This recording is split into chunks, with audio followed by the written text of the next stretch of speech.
મહારાજની જય પધાર્યા હરિગુરુ સંતની જય અંબારામ મહારાજની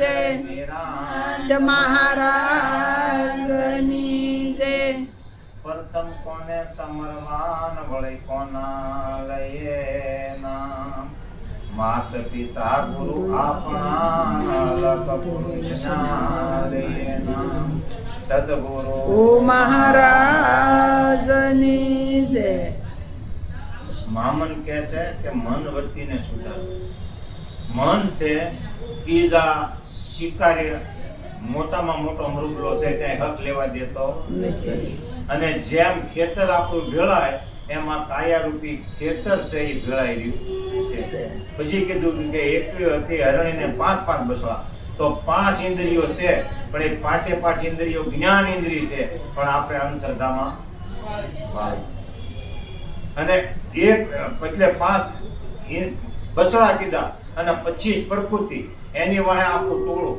કયું ટોળું કીધું ખોટા વિચારનું આખું સુરંગનું દળ આ ખેતરની માલપા પડ્યું છે એટલે ખેતર આખું સારો વિચાર કરતા નથી કે મારી મોક્ષ ગતિ ક્યાં છે મારું જીવન ક્યાં સુધરશે એ આપણે કાંઈ વિચારતા નથી નકર શાસ્ત્રો પુરાણો ગમે તે જુઓ તો એમ કીધું છે કે સંતને શ્રેણી હતા મુક્તિ ન્યા છે બાકી બીજી કઈ મુક્તિ છે નહીં સંતનું શ્રવણ સિવાય મુક્તિ મળે એવું ક્યાંય નથી પણ ન્યા આપણે રહેવું નથી એટલે બહુ વિચારવા જેવું છે અને આપણે અંધશ્રદ્ધાને લીધે આ શીતળા સાત્યમનો એ બધું આ લાવી બેઠા વૈજ્ઞાનિકે જ્યારે દવાનું સંશોધન કર્યું 1749 ન્યાલો આ રોગની નાબૂદી થઈ જો એ માતાજી હોત અને એવું હોત તો એ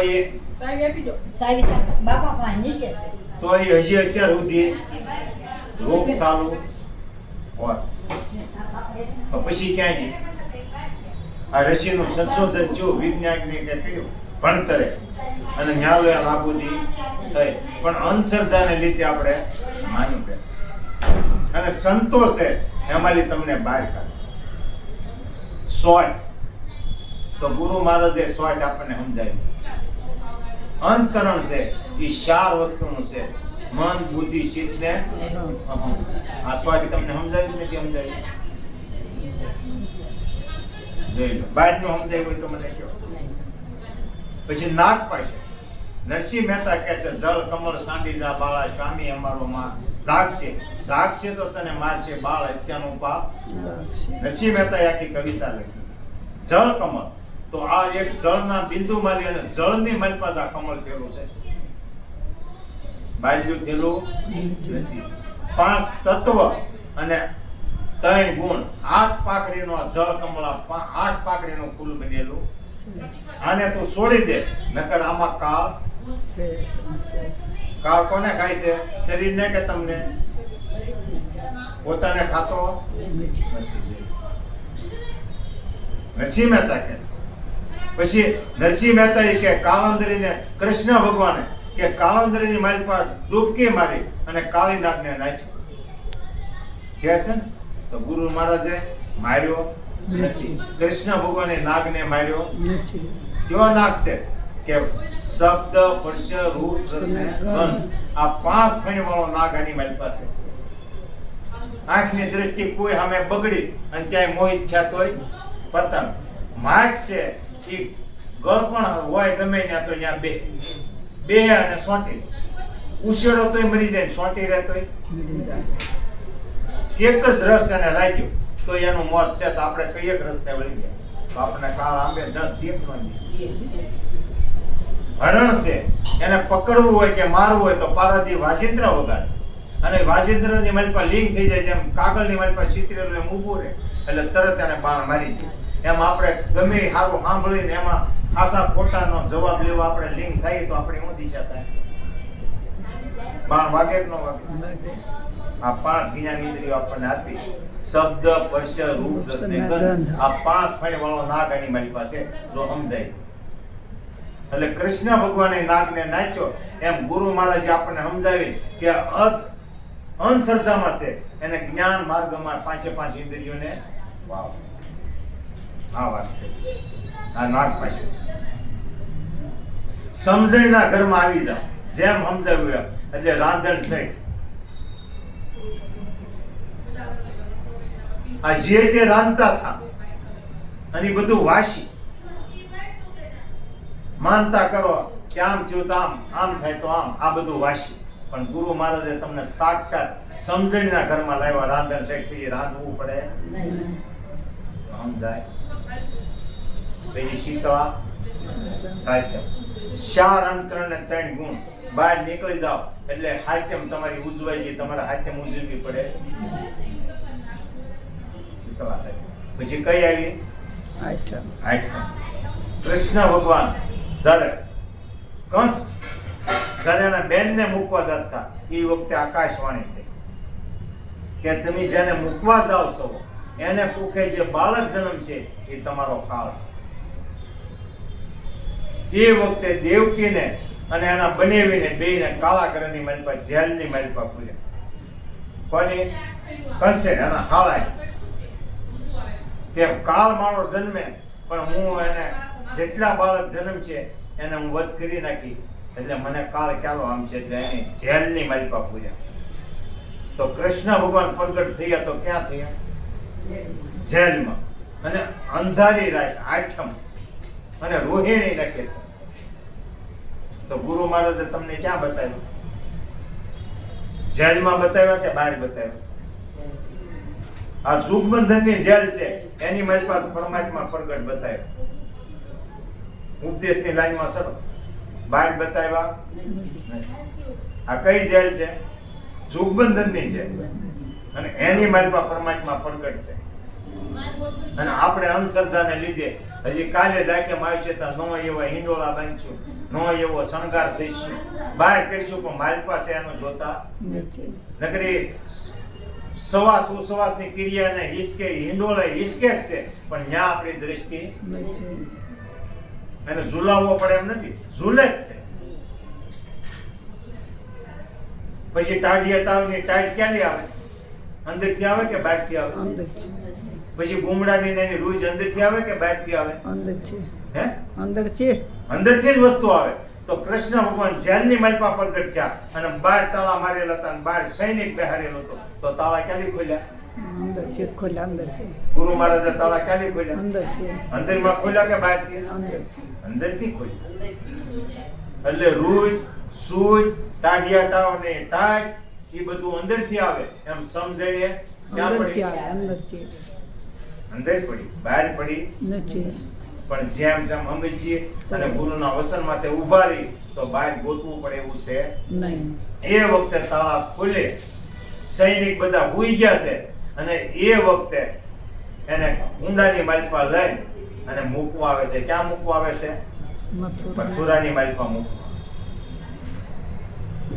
મથુરાની માલપા મૂકવા આવે એ વખતે યમુના 2 કાંઠે છે પણ ઊંડો છે તે ગળા સુધી આવી જાય છે. પણ કૃષ્ણ ભગવાન એમ થયું કે મારા પિતાને આ ઓલું કરે છે પણ એ હું કામ ઉછળતી હતી કે એના શરણ પક્ષ કરવા માંગે યમુના નદી. કૃષ્ણ ભગવાને ત્યારે પગ લાંબો કર્યો અને શરણ એમ વળ્યું એટલે તરત એ નીર એક ઉતરવા માંડ્યું. અને વાસુદેવ નંદ રાજાને ઘરે મૂકવા આવ્યો. કૃષ્ણ ભગવાન ક્યાં? ગોકુળ માલી ક્યાં મૂકવા? મથુરા માલી ક્યાં મૂકવા આવ્યા? બોલા ગોકુળ માલી મથુરામાં. તો આપણે ક્યાં છીએ? ગોકુળમાં છીએ. આ ઇન્દ્રિયો બાળપણ આપણું છે ત્યારે ઇન્દ્રિયો એ નાશે એમ આપણે નાશ્યા. બહારની કોઈ આપણને ભાન હતી નહીં. મથુરામાં જન્મ ગોકુળમાં મૂકવાય. મથુરામાં જન્મ છો પછી આવ્યા ગોકુળમાં. તો આપણે ક્યાં છીએ? ગોકુળમાં છીએ. આ ઇન્દ્રિયો બાળપણ હતું આપણું હેમાં ગયું? ગોકુળમાં ગયું. ઇન્દ્રિયો નાશ્યા નથી. ગો નામ ઇન્દ્રિયોને લાગ્યું. એ વખતે ત્યારે ગોકુળની માલિકા મૂકવા આવ્યા અને પછી નંદરાજાને અને યશોદામાને એમ થઈ એ કે હવે આપણે ઘરે કે આ બાળક છે અને કૃષ્ણ ભગવાન કે કઈ નામ હતું નહીં કે બાળક આવ્યું છે તો આપણે નામ એનું નક્કી કરવું પડશે. એ વખતે ભૂદેવોને બોલાવે. ભૂદેવો જોવે છે કે ઋષિણી નક્ષત્રની માલપાનો જન્મ છે, એટલે ક નામ આવે છે, એટલે આનો કૃષ્ણ એવું નામ નક્કી કર્યું, નામ પાડ્યું. એટલે નંદરાજાએ અને યશોદામાએ વિવેક કર્યો કે ભૂદેવો તમે અમારા બાળકનું નામ નક્કી કરવા આવ્યા છો અને નામ પાડ્યું છે, એટલે હવે તમારે પ્રસાદ લીધા વિના જવાય. તો કે અમે તમારા ઘરનું ખાઈ, અમે બ્રાહ્મણ થઈ અને અમે અભડાઈ, તો કે કાસું સીધું તમને આપી, તમારા હાથે તમે રસોઈ બનાવો અને પછી તમે જમો. એ વખતે હેલમાં પાણી આપ્યું, આખા રૂમની માલપા પાણી સાટ્યું ભૂદેવે, અને પછી કાસા સીધાને પાણી સાટી અને લીધું, પછી રસોઈ બનાવી. રસોઈ તૈયાર થઈ અને કમ્પ્લીટ થઈ, એટલે પાછું ભૂદેવને નહીં પરમાત્માને થાળ ધરાવ્યા સિવાય પ્રસાદ દેવાય. હવે પરમાત્મા છે એ ભૂદેવને ખબર, નામ નક્કી કરવા આવ્યા છે તો જે આભડશેટ ને એવું નડે છે, એમ આપણે ગુરુ શ્રેણી ગયા અને જે આપણને નડતું હોય તો હજી ભૂદેવમાં આપણામાં ફરક. એ વખતે પ્રસાદ તૈયાર થયો, અસળો ઓઢાડ્યો, તુલસી પત્ર પધરાયો અને પછી થાળ ભગવાનને જમવા બોલાવો આપણે. એટલે એ વખતે થાળ બોલે છે કે રામજી મંદિરમાં હોય થાળી, તમે જમવા પધારો વનમાળી. ભગવાન એમ જો મને બોલાવે છે, હવે નો જાવ તો એ હાલે નહીં, એટલે બોલાવે છે મારે જવું જોઈએ. આ આંખું બંધ કરીને થાળ બોલે છે, ઘોડિયામાંથી ઉતરી અને ચેરો ઊંચો કરીને પ્રસાદ લેવાનો. થાળ પૂરો છો ત્યાં ભૂદેવ આમ જોયું કે જશોદા, તો કે હું છે આ તમારા બાળકને લઈ જાઓ, આ રસોઈ અમારે નહીં સાચે, આ રસોઈ અમારી વટલાઈ આ નહીં આવે. ભલે પાછી આજીજી કરી, એ રસોઈ લઈ લીધી, પાછું સીધું આપ્યું, પાછી રસોઈ તૈયાર થઈ અને પાછો થાળ તો બોલવો પડે. ભલે પાછો થાળ બોલ્યા કે જમવા પાવો જશોદાના જાયા, પડી રાત તોય ઘેરે નો આવ્યા. માં જોઈજો બોલાવે છે, તારું નામ લઈને બોલાવે, હું તારો જ જાયો છું, હવે જાવ કે ન જાવ.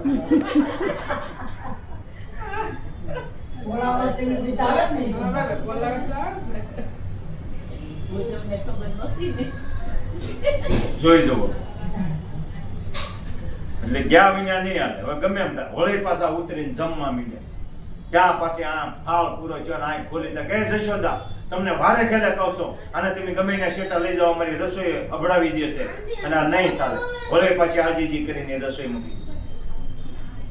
મૂકી દીધી, પાછો કાસો સીધો આપ્યો, પાછું પાણી સાંટ્યું કાઢ્યું અને પાછું પવિત્ર કરીને હોળી પછી રસોઈ બનાવી, થાળ તૈયાર કર્યો. કૃષ્ણ ભગવાનને જ્યાં પૂરી દીધા રૂમની માલમાં દોરડે બાંધી જશોદામાઈ પાછો છાલ તાર થયો અને પાછા બોલ્યા કે જમવા પધારો નંદલાલ રે મારા પ્રેમની થાળી. બાણું પકડાયું, માં મારા પિતાનું નામ લે છે અને પ્રેમથી બોલાવે, બાણું ખોલ. મારે ગયા વિને હાલ છે નહીં. ભલે પાછું બાણું ખોલાવી અને પાછા જમવા બેઠા, પણ ભૂદેવને ખબર પડી. એટલે આપણો આવું કઈક થતું હોય તો ગુરુ મહારાજને સેમ પૂછી લેવું અને ખરો મહારાજ પકડી. નકર 5 તત્વનો દેહ અને 3 ગુણ તમે ગુરુના શરણમાં મૂક્યા, પછી તમે વસન માથે ઉભા રહ્યા તો ત્યાં કોઈ વસ્તુ તમને નડતી. એટલે ગંગા સતી કીધું, કર્મ ને કાંડ જેને નડે નહીં, પાનબાઈ જેને આવ્યો ગુરુ વસનનો વિશ્વાસ. જો આ વિશ્વાસ બેસી જાય તો કર્મ કાંડ કે કોઈ વસ્તુ જોરાવા જાવી પડે નહીં અને વિધિ વિધાન કરવું પડે નહીં. અને જે કરવું પડતું હતું એ વસ્તુ તો તમે ગુરુના શરણમાં મૂકી દીધી, એની બહાર તમને મૂક્યા. અને એ વખતે પૂછવામાં આવ્યું કે તમારે પુણ્ય ખરું તો કે નહીં, તમારે પાપ ખરું તો કે નહીં, તમારે કાળ ખરો તો કે નહીં. તો કે તમે કેવા છો? તો અજર અમર અવિનાશી છે, પોતાનો નાશ નથી. આ પ્યાલો ગુરુ મહારાજે પાયો, અમર પ્યાલો પાયો. અમર પોતે છે, દેહથી નહીં. આ બધી વસ્તુને જાણે એ અમર છે. અત્યારે જાગ્રતમાં બેઠા તોય જાણો છો ને, સપનાને જાણે છે, સુષુપ્તિ અવસ્થાને જાણે છે, આ ત્રણેય અવસ્થાને જાણે. એ અજર અમર છે, તત્વ છે, એ અજર અમર છે. અમને તત્વની વાત કરી, મનરૂપી મૃગલાને મારો, એમાં તત્વની વાત આવી. તત્વ છે, અજર અમર છે. આ તત્વનો જ વિચાર કરવાનો, ભજને એનું જ કરવાનું. પણ ત્યાં આપણે ઉભું રહેવું. એટલે જેમ જેમ સમજવું અને નો સમજાણું હોય તો 7 વખત પૂછવું, મારે પકડાય. પણ હજી જેને નથી સમજાણું એને હજી હિંડોળા બાંધવા પડશે, કઈ એક બકાલું લાવશે, કઈ એક ફૂલડા લાવશે અને શણગારવું પડશે. નકર શણગારવું પડે ને વિધિ વિધાન ન કરવું પડે એવું સદગુરુ મહારાજે બતાવ્યું. અને ગુરુ છે આવા માર્ગ બતાવે.